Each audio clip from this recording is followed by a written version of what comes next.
welcome to the Bank of America 500 from the Charlotte Roval. I'm AJ. Joined by BJ. This is race 9 of 13 this season. After this race will be the final race in the round of 12. Now it's time for our picks. BJ? I'm going to go with Kevin Harvick. He has momentum from his win a few weeks ago at Indianapolis, and he starts on the pole. AJ? I think Kyle Larson will win. He won here earlier. He almost won the All-Star race here, and he starts in 4th. And he's leading the points standings. He's got lots of momentum. Now to your playoff drivers. First up, Kevin Harvick. He is 4 points above the cutoff. Next up, Joey Logano. He is 5 points behind the cutoff. Third is Kyle Larson. He is 9 points above the cutoff. Fourth is Martin Truex Jr., who is 4 points above the cutoff. In 5th is Clint Bowyer, who is 4 points behind the cutoff. 6th is Chase Elliott, who is 5 points behind the cutoff. 7th is Brad Keselowski, who is 5 points above the cutoff. 8th is Kyle Busch, who is 7 points above the cutoff. 9th is Ryan Blaney, who is 5 points behind the cutoff.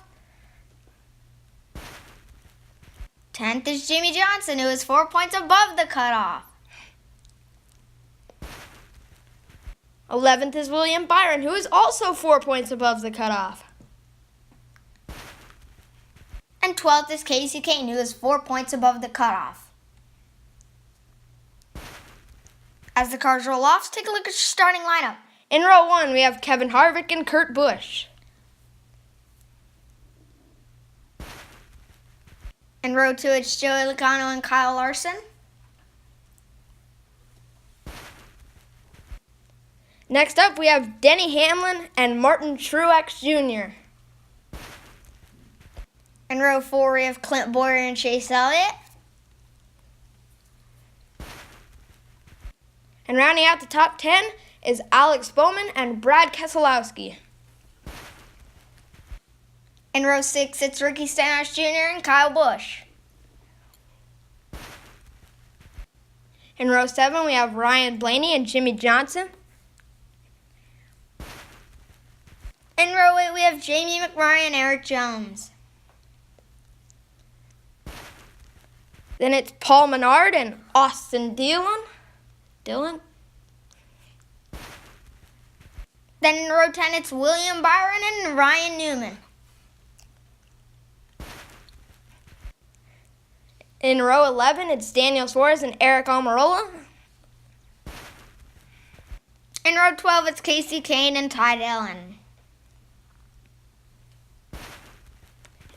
And rounding out the field, we have the 43 of Bubba Wallace. Now to a quick commercial break.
We're back. Your race facts: 2% chance of rain, and this race is race 1 in the round of 12.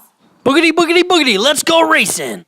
Now Harvick leads them into 5 and 6. Larson already got third from Kurt Busch. On to the oval part of the track. Larson pressuring Logano. Into the backstretch chicane. Larson will get the second spot. Out of turn 17, Harvick leads lap 1. Larson now is gaining on the leader. Into 5 and 6, Larson's right behind Harvick. On to the oval, turn 1 and 2. Larson will get the lead. Larson leads into the chicane. Larson out of turn 17 leads lap 2. Caution! Kurt Busch hits the backstretch chicane. It was inevitable that someone was going to hit that chicane. This sets up an overtime restart on lap 5.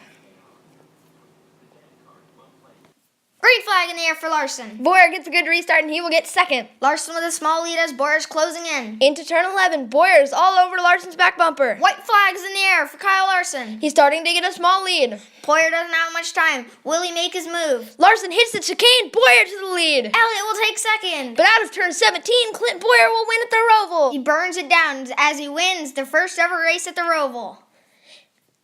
He has now clinched a spot in the round of 8. Clint Boyer, a first-time winner in the Motion Industries Cup Series. Clint Boyer wins the Bank of America 500 at the Roval. Chase Elliott gets back-to-back second-place finishes. Kyle Larson was dominant all day but ends up third. After leading the first lap, Kevin Harvick ends up 4th. Denny Hamlin will get his first top 5 of the year. Now to your full finishing results. Martin Truex Jr. fell all the way to 12th on the restart. Almirola climbed all the way to 10th. Now to your point standings. Boyer's locked in and Larson is 14 points up. Truex is currently out by 1 point. I'm AJ. And I'm BJ. And we will see you next week at Talladega. Check out our website by clicking the link in the description below.